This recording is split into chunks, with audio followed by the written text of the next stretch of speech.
Hello students. आज हमने classical सिद्धांत की बात की थी, रोज़गार का क्लासिकल सिद्धांत। आज हम कीन्स का रोज़गार का सिद्धांत पर बात करेंगे। देखिए, क्लासिकल सिद्धांत जो था उसकी जो टाइम पीरियड मैंने आपको बताया कि 19वीं सदी का प्रारंभ और मिड ऑफ द 19वीं सदी, मतलब 19वीं सदी के 1920 तक करीब उनका सिद्धांत जो है वो चला, और थोड़े नियो क्लासिकल्स भी आए। लेकिन जो क्लासिकल सिद्धांत था उसकी बेसिक जो प्रॉब्लम थी, या बेसिक जो सिद्धांत था उसका, कि मांग पूर्ति अपने आप मांग क्रिएट करती है, तो ये फेल हो गया था। क्योंकि यूरोप में 1920 में मंदी और 30 में तेज़ी इतनी तेज़ी से आई, 20 की मंदी 30 की तेज़ी की, उससे सारी अर्थव्यवस्था, पुराने सारे सिद्धांत सब के सब अस्त व्यस्त हो गए। तो जो नया सिद्धांत, जो J.M. कीन्स जो सिद्धांत जिनका आया, और जिन्होंने काफ़ी सारे उसमें जो खामियां थी उन पर चर्चा की, और सारी रिसर्च उनकी जो लेटेस्ट डेवलपमेंट्स हुए इकोनॉमीज़ में उनके आधार पर थी। तो जो उससे पहले आप देखेंगे कि माइक्रो इकोनॉमिक्स बहुत महत्वपूर्ण रहा, लेकिन लॉर्ड कीन्स के आने के बाद, J.M. कीन्स के आने के बाद, उनकी थ्योरी के बाद उन्होंने कहा कि ये बहुत इम्पॉर्टेंट हो जाता है कि जब भयंकर अर्थव्यवस्था में मंदी आए या तेज़ी आए, तो जो मैक्रो इकोनॉमिक लेवल पर जो स्टेट का रोल है वो बहुत इम्पॉर्टेंट है। तो इस प्रकार से जो स्टेट के रोल की बात की वो J.M. कीन्स ने की, और कीन्स का सारा सिद्धांत क्लासिकल सिद्धांत की आलोचना और उसके इम्प्रूवमेंट पर आधारित है ना। तो कीन्स का जो रोज़गार का सिद्धांत है उसमें हम कुछ चीज़ें महत्वपूर्ण हैं। पहले हम कीन्स के रोज़गार के सिद्धांत के बारे में थोड़ी चर्चा करेंगे, इंट्रोडक्टरी, फिर प्रभावपूर्ण मांग, फिर साम्य का कैसे निर्धारण होता है, इक्विलिब्रियम अर्थव्यवस्था में कैसे आता है, फिर प्रतिष्ठित और उन दोनों इस सिद्धांत की हम आलोचना करेंगे, तुलना करेंगे। देखिए, कीन्स जो हैं वो प्रभावपूर्ण मांग की बात करते हैं, यानी कि कीन्स ने कहा कि पूर्ति अपनी मांग स्वयं उत्पन्न नहीं करती।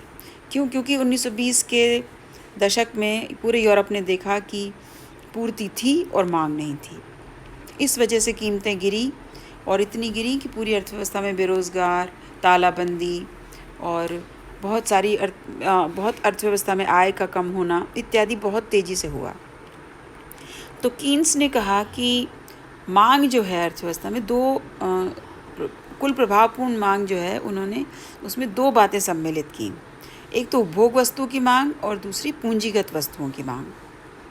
अब उपभोग वस्तुओं की मांग, उन्होंने कहा कि यदि उपभोग वस्तुओं की मांग में कुल वृद्धि कुल आय में होने से वृद्धि से अधिक है, यानी उपभोग वस्तुओं की मांग आय में वृद्धि से अधिक है, इसका मतलब बेरोजगारी है ना। आय नहीं है लोगों के पास, लेकिन मांग तो है। चाहे देखिए, इसका इस प्रकार का अर्थ हुआ कि अगर आय नहीं है तो भी आदमी रोटी तो खाता है ना, जीवन की मिनिमम रिक्वायरमेंट्स को तो पूरा करता है, चाहे कर्ज लेकर करे, चाहे पुरानी सेविंग्स में से निकाल कर करे।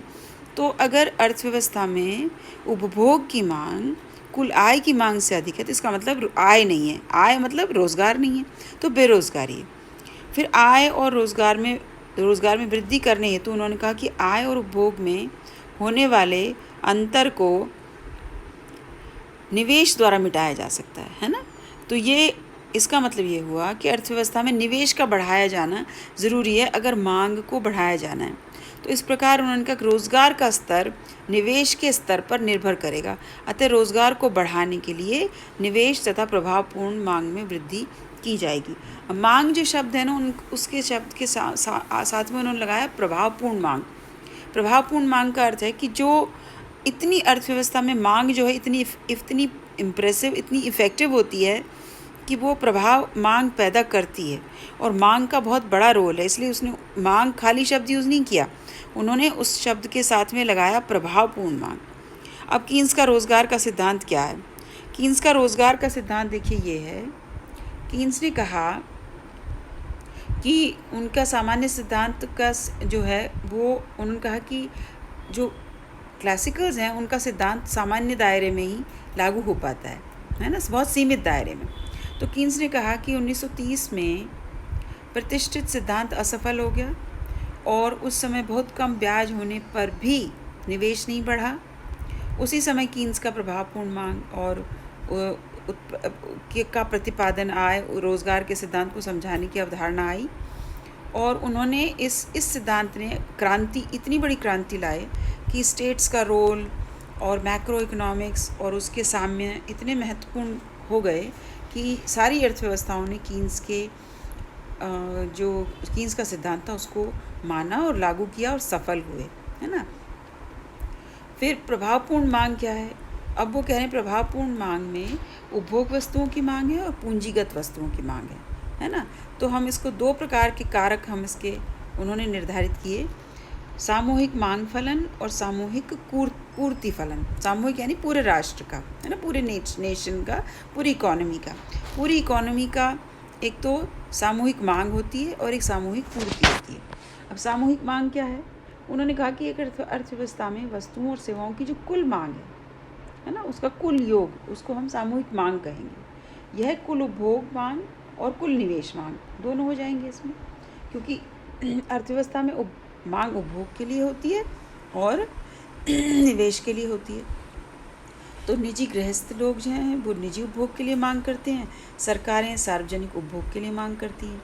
इसी प्रकार निवेश के लिए पूंजीगत वस्तुओं की मांग निजी क्षेत्र में भी होती है, निजी उद्यमों के द्वारा भी होती है और सरकार के द्वारा सार्वजनिक निवेश की भी होती है। ठीक है, तो इसमें उन्होंने कहा कि जो सामूहिक मांग वक्र है उसको उन्होंने एग्रीगेट डिमांड कर्व इस प्रकार से बनाया कि ये जो एग्रीगेट डिमांड कर्व है, एडी वक्र इसमें चल रहा है। इसमें एक तो N1 लेवल है और एक N2 लेवल है। मान लीजिए N2 लेवल है रोज़गार का, तो सामूहिक मांग फलन, मांग मूल्य उत्पादन पर व्यय जो है वो OE1 है, और अगर ON2 है तो वो OE2 है। ठीक है, इसी प्रकार से सामूहिक पूर्ति फलन क्या है? सामूहिक पूर्ति का अर्थ है कि एक अर्थव्यवस्था में उत्पादित वस्तुओं और सेवाओं का कुल योग जो कि बिकने के लिए तैयार है, उसको हम कहेंगे सामूहिक पूर्ति। तो उत्पादित सभी वस्तुएं और सेवाएं निवेश के लिए जो उपलब्ध, वो सारा का सारा सामूहिक पूर्ति के अंतर्गत आएगा। इसको हम इस प्रकार से कह सकते हैं कि जो राष्ट्रीय उत्पाद है वो चारों साधनों, भूमि, पूंजी और उद्यम, इनके बराबर कुल आय हो जाएगी जब साम्य होगा, है ना। तो इस प्रकार एग्रीगेट सप्लाई कर्व क्या हो गया? एग्रीगेट सप्लाई यानी कि डिफरेंट लेवल्स ऑफ एम्प्लॉयमेंट पर, N1 पर E1, N2 पर E2 और फिर NF यानी कि पूर्ण रोज़गार, है ना। इसके बाद एग्रीगेट सप्लाई कर्व सीधा हो गया, यानी अगर पूरे साधन, सारे के साधन रोज़गार में सम्मिलित हो गए, यानी सारे के सारे साधन काम कर रहे हैं, तो इसके बाद वस्तुओं और सेवाओं के उत्पादन को और नहीं बढ़ाया जा सकता।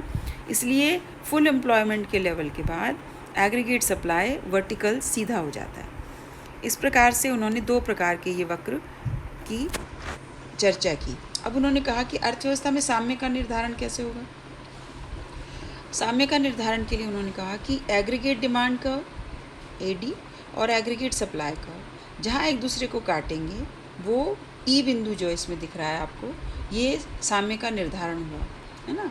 तो यानी कि रोज़गार का स्तर ON और E बिंदु व्यय और विक्रय की प्राप्तियां हैं, है ना।